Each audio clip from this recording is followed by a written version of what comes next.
నిర్మల్ జిల్లా దిలవర్పూర్ మండల కేంద్రంలో ఇథనాల్ ఫ్యాక్టరీ నిర్మాణం వల్ల గ్రామంలో ప్రజలకు పంట పొలాలకు ఇబ్బందులు తలెత్తుతాయని గ్రామ ప్రజలు పెద్ద ఎత్తున ఉద్యమం చేశారు. రైతు ఉద్యమానికి ప్రభుత్వం దిగివచ్చి ఫ్యాక్టరీని రద్దు చేస్తామని ప్రకటించింది.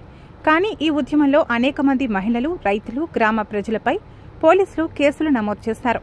తక్షణమే నమోదైన కేసులన్నీ కొట్టివేయాల్సిందిగా అసెంబ్లీలో బీజేఎల్పీ నేత ఎమ్మెల్యే ఏలేటి మహేశ్వర్ రెడ్డి ప్రస్తావించారు.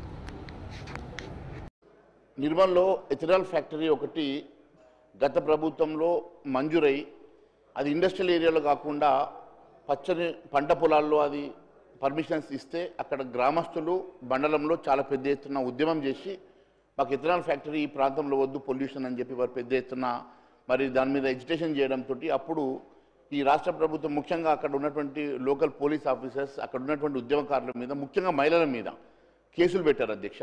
మరి ఇప్పుడు అది చివరిగా ప్రభుత్వం దిగొచ్చి అక్కడ దాన్ని నిలిపివేశారు. దాన్ని మరి అక్కడ నుంచి ఎథనాల్ ఫ్యాక్టరీని పర్మిషన్ రద్దు చేస్తామని అనౌన్స్ చేసిన తర్వాత ఉద్యమం ఆగిపోయింది. కానీ ఆ రైతుల మీద, మహిళా రైతుల మీద, అక్కడ రైతుల మీద, గ్రామస్తుల మీద పెట్టినటువంటి కేసెస్ని ఇంకా విత్డ్రా చేయలేదు అధ్యక్ష. తమ ద్వారా ప్రభుత్వాన్ని కోరుతా ఉన్నాను, దయచేసి ఆ కేసెస్ అన్ని కూడా విత్డ్రా చేయాల్సింది కోరుతా ఉన్నాను.